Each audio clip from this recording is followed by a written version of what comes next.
1,300 years after the events of How to Train Your Dragon, the creatures we once knew are now but a legend. When a geological anomaly occurs, scientists from around the world come together at a research facility in order to discover these strange and reoccurrences of earthquakes. Thomas Cullerson, who is a descendant from Vikings, moves with his mother to this facility where they track and study these geological events in hopes to find something to help advance human civilization or something along those lines. The How to Train Your Dragon franchise is something dear to my heart, and when this series was announced, I was both intrigued and turned off at the same time, because a new chapter had been opened for the franchise, but it still hadn't been that long since the last chapter had closed with Hiccup and Toothless. So what I'm going to do in this video is give my thoughts on Season 1 of the series so far, and what I think about it.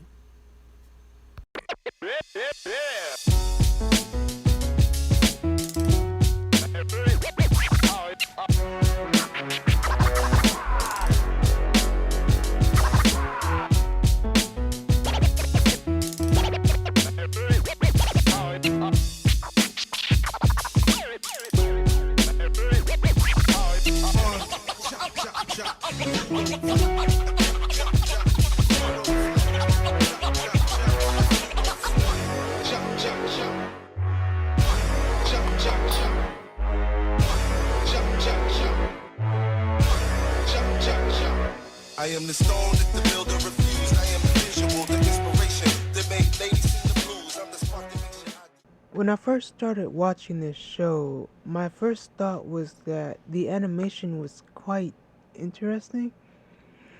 The character designs are similar to the movie trilogy and the previous shows, where certain characters' feet, or at least the shoes, seem to be bigger than the rest of their bodies, or their torso looked so big it doesn't look like their legs should support them. But I got used to it, and the same feelings I had when I saw the first movie and the shows for the first time. It's just a matter of adjusting to the animation style. Although I do think sometimes they walk like Bob the Builder characters, but at this point I'm just nitpicking. Another question I had was, why wasn't this show on Netflix? Because that's usually where all the DreamWorks stuff go, and it's where the How to Train Your Dragon shows reside on. There are continuous earthquakes and anomalies happening almost all the time, which is why the research team is there in the first place, hopefully looking to discover something to advance their research or even a new animal. After witnessing one of these quakes himself, Tom believes he sees something, leading him to use a drone to seek out what exactly he saw when he was in the fissure and investigate it himself. When the device is suddenly struck by something, he finds a trapped dragon underneath a pile of boulders. After the dragon is freed, they have a misunderstanding before Tom is saved himself by the creature, who seems to distrust the light and has electrical-based abilities, though similar to the electric attack shown by Toothless in the Hidden World. With help from Alex, another kid attending the facility with her mothers, Tom's able to find the dragon's cave once more and forms his own forbidden friendship, which leads him to discover what I assume we're supposed to believe is a section of the Hidden World. In episode 3, Thomas discovers the Hidden World, or at least a section of it. I'm assuming because this place is different from this place, either a large earthquake caused the land of mass to be punched over into this section of the world, or there are various caves and tunnels within the Hidden World that travel in different directions underneath the surface of the world. On another trip to the cave where he and the dragon, who we now know has bonded with, he's followed by his friend June. This is where we get the name of the nightlight, Thunder. They make a joke that naming him Lightning is too on the nose, but I'd say Thunder is as equally on the nose as a dragon, retractable teeth called Toothless. That was just an instance of me nitpicking again, probably because it hasn't been that long since the last movie came out. They meet a rhino beetle like dragon that consumes crystals, and I have to say one thing that hasn't changed are all the interesting designs for the dragons. Speaking of, we meet something that I thought was a zipperback, but it turns out it's a Miss Twister that I assume is a descendant of the zipperback, and since these creatures have been within the hidden world and evolving over time, while one head breathes fire, the other breathes ice. June's into horoscopes and tarot cards and charts and stuff like that, so she makes this whole thing about this possibly being her destiny, and well, it fails. Until it doesn't, and she does kind of train them in a way. I'm not, I'm not mad that they decided to do it that way.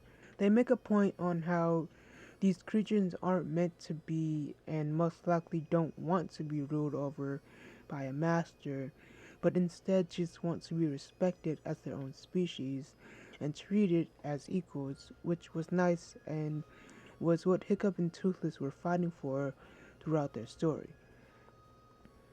By the end of the episode, we get another dragon, a part of the club, Wu and Wei, which means no action or inaction, which is the practice of taking no action that is not in accord with the natural course of the universe. In other words, accepting things as they are and just going with the flow. The next two episodes are more or less catching the other characters up on what's going on and putting the team together, with episode 4 titled Dragon Club seeing Tom and June find an injured Gembreaker dragon.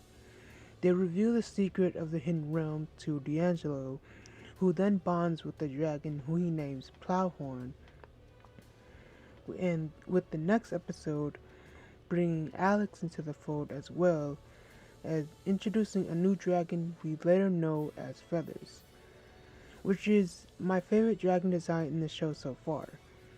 We also find out throughout the episode that it's able to mimic different sounds as well as camouflage itself. There's a scene where Alex refers to her as a Quetzalcoatl. I hope I'm pronouncing that right. Which is a feathered serpent deity within Mesoamerican culture. I'm not sure if they did this before, but I'm really liking how they're taking inspiration from different cultures and injecting them into the dragon's personalities and designs.